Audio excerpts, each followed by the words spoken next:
nan Sadio Mané aussi démb ci match bi ñu dugalee Sénégal ba temps bi bëgg a jeex ci la Aliou Cissé def benn changement dugal ko ba d'ailleurs loolu sax moo indi bi ci benn combinaison bu mu am ak Krépin Diatta.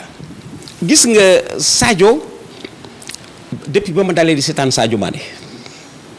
moom ma dalee di ko seetaan musuma ko gis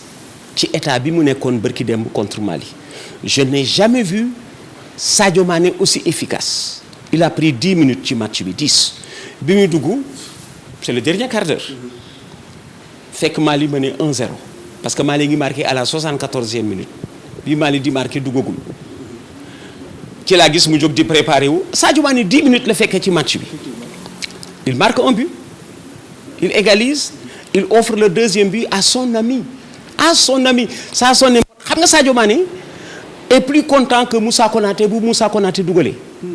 Sadio Mané xam nga kuy xaritam ci équipe bi Moussa Konaté mooy complice am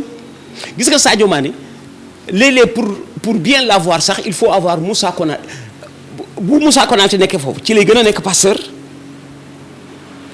dafa bëgg Moussa Konaté di dugal Sadio Mané man maa la wax li dafa bëgg Moussa Konaté di dugal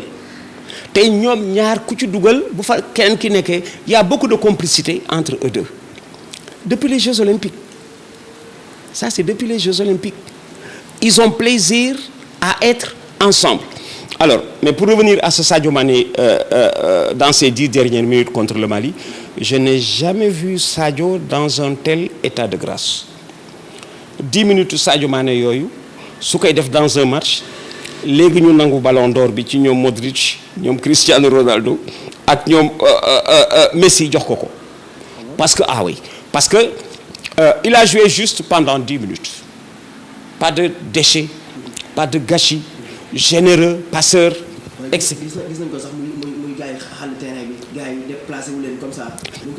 C'est parce que bi équipe bi perdre mi ngi ci touche bi ñu mënee 1-0 mi ngi ci touche bi xool na tout le match te défaite bi tu sais xam nga les gens appellent ces matchs-là des matchs amicaux amatul. Le terme match amical est à bannir gis nga bu njëkk bu Sénégal ak Mali di jouer à Dakar match amical ay Sénégalais arbitré ay Sénégalais Sénégal Mali à Dakar en amical ay Sénégalais arbitré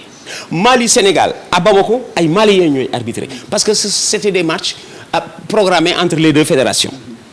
Bon, pour éviter des dépenses inutiles fañ jëm daañu fa fekk arbitre mu arbitrer et dañuy arbitrer vraiment normalement pas de triche mais léegi tous les matchs au monde yi nga tuddee matchs amicaux sont répertoriés et notés dafay soigner ces matchs-là dafay soigner ce classement CAF ak FIFA kon kay les matchs dits amicaux sont des matchs de championnat à la CAF et à la FIFA. Regarde la poule du Sénégal avant tirage. Gis nga chapeau Sénégal avant tirage chapeau bi Sénégal nekk loo ci remarqué bon je vais te le dire xam nga lu ci nekk seul Sénégal moo dul champion d'Afrique. Effectivement. Seul Sénégal seul boo xoolee chapeau bi Sénégal nekk ñëpp gagné nañu Coupe d'Afrique ba mu des Sénégal lu ko fa dugal alors que ci chapeau 2 bi am na ñu gagné Coupe d'Afrique ñu fa nekkul parmi lesquels Nigéria a gagné 3 Coupes d'Afrique gagné les Jeux Olympiques. Etc. Comment se fait-il que ci classement CAF ak FIFA Sénégal jàll devant Nigéria fu mu jógee des résultats du genre les derniers résultats yëpp nag la ñuy jël moom laa la wax ni la match amicaux amatul parce que léegi la CAF choisit dans des matchs du genre la CAF t'envoie des arbitres parce que matcham la daf koy noter nga am ci classement. dañuy gis aussi Sadio Mané bu dikkee ci moom dañuy gis aussi boo xoolee Liverpool day football mais bu perte bal bi da ngay gis mu ñëwaat récupérer ci milieu terrain bi. gis nga Sadio Mané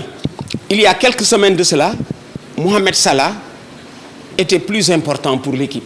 Sadio a inversé la tendance léegi Sadio est plus important que Mohamed Salah à Liverpool et loolu ci semaine yii la ñëw tu sais pourquoi Salah mënul défendre moom it.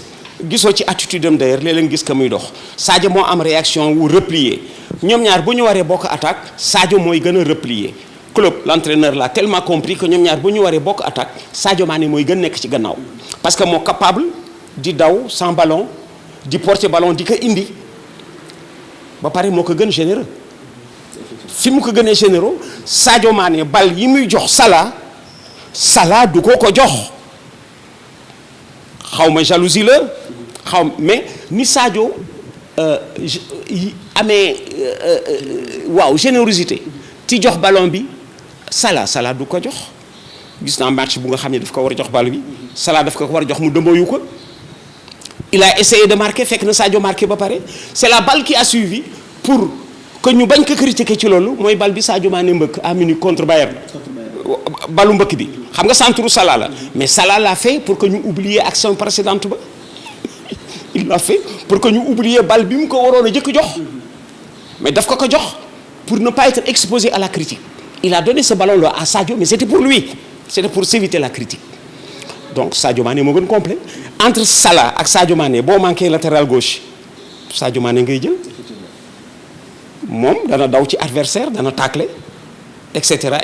Salah mënu ko boobu inaptitude bu ko defloo soo ko defloo rek mu jouer contre nature da nga leen di jël naturellement ni ñu mel Sadio Mané moo gën a complet Salah. alors gis nañ moom Sadio Mané exploit bi nga xam ne moom lay def ci Ligue des Champions def ko ci Premier League ba ki nga xam ni moo di Real Madrid jeté son dévolu sur lui est-ce que yow bu doon yow dañ ko digal mu dem Real Madrid. dama ko koy digal bu doon man dama ko koy digal gis nga El Hadj Diouf ba muy dem Liverpool su ma amoon dogal ci moom du ca dem du silam du woon silam El Hadj Diouf ba muy dem Liverpool erreur la woon d'abord à commencer par Gérard Houllier parce que Gérard Houllier moo ko fa yóbbu moo ko gis bëgg ko mais Gérard Houllier comme du pratiquant bu rompu Gérard Houllier du pratiquant bu rompu waaw c'est un penseur du pratiquant yóbbu jël El Hadj Diouf yóbbu ko Liverpool su ma amoon ci dogal dama ko daan El Hadj yaa ngi dem ci orchestre bu nga xam ni musique ba ñuy jouer du sa musique wala fecc ma ñuy fecc du sa fecc El Hadj Diouf n'était pas fait pour Liverpool Sadio Mané ses aptitudes athlétiques moo ko permettre mu tenir à Liverpool parce que xam nga athlétiquement Sadio est plus complet que El Hadj Diouf El Hadj Diouf mënul def latéral Sadio mën na def latéral gauche El Hadj Diouf mënul courir derrière un adversaire moom it mais il compense tout par sa possession de ballon bu amee ballon doo ko jël te du yàq bal voilà El Hadj Diouf bu amee ballon doo ko jël te du ko yàq mais mënu ko jël ñoom ñaar entre Sadio Mané ak El Hadj Diouf boo soxlaa latéral gauche jëlal Sadio Mané foofu ngay natte attaquant yi boo amulee défenseur ku fay jouer alors j'étais à Sadio Mané c'est bien que mu dem Real parce que ñun Sénégal ñun africains yi nous jouons comme des Brésiliens africains yi naturellement dañuy jouer comme ay Brésiliens le Brésilien le football c'est au départ un jeu boo xamee ni dañ ko bëgg garder dans sa nature originelle voilà d'ailleurs la menace qui pèse un tout petit peu sur le Brésil demi-finale coupe du monde de football au Brésil di jouer Allemagne au Brésil Allemagne door ko 7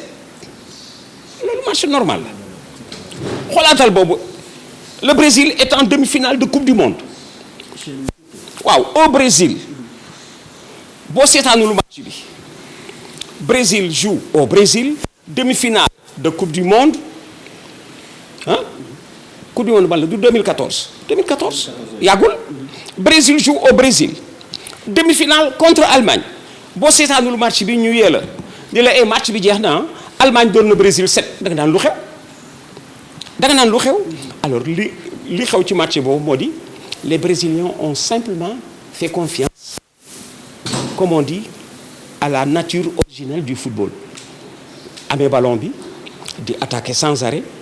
vouloir dominer les Allemands techniquement Allemands yi di leen contre di dugal les Allemands ont marqué 4 buts en 26 minutes 4 buts en 26 minutes avant Brésiliens yi di rectifier c'était trop tard alors moom laa la wax ni la Sadio Mané léegi ci contexte bi mu jëm nous jouons comme des Brésiliens les Africains surtout Sénégalais nous jouons comme des Brésiliens le style sénégalais en Angleterre ou en Espagne bu gën en Espagne parce que ay latins lañu ñun nous jouons comme des latins am na ci culture am na mode style yu convenir l'un à l'autre ñun suñu style France suñu style Italie même su fekkee ni italiens yi sont très tacticiens ñun nous laissons libre cours à l'inspiration mais les italiens sont très tacticiens espagnols yi également très équilibrés techniques et tout ñun boobu mooy suñu style. mais Zidane il est intelligent il a une bonne lecture de la situation xam nga il y a du Zidane en Sadio Mané il y a du Zidane en Sadio Mané Zidane quand il regarde Sadio Mané day gis boppam ci Sadio Mané moo tax mu bëgg ko ku la niruwul doo ko bëgg ku la niruwul ci jikko ak ci doxalin doo ko bëgg bu ko Zidane bëggee c'est parce que dafa gis ci Sadio Mané lu war yokk Real tey jii man su ma doon manager Sadio Mané je lui dis bul hésiter va au Real moo gën a nekk ce style va au Real fa ngay gën a épanouir ba pare température bi nekk Espagne nga xam ni am na tuuti Afrique en Espagne avec le soleil mooy gën a baax ci moom waaw amul benn équivoque kooku moom il faut signer les yeux fermés bu fekkee ni am na boobu kii évidemment Liverpool nee na ñu jaayuñu parce que Sadio fi mu nekk nii contrat am c'est blindé jaayuñu mais bon dana ko respecter c'est sûr il est très aimé foofu et tout c'est bien il s'épanouit il est en train de grandir depuis quelques 6 mois Sadio Mané mais su opportunité bi taxawee pour que mu dem Real bu mu sax hésiter Real a gën ci moom boobu yóbbante laa ko def Sadio bul hésiter Real moo gën ci yow boo demee ci Real Madrid ci ngay gën a épanouir ko fa nga nekk ci Liverpool.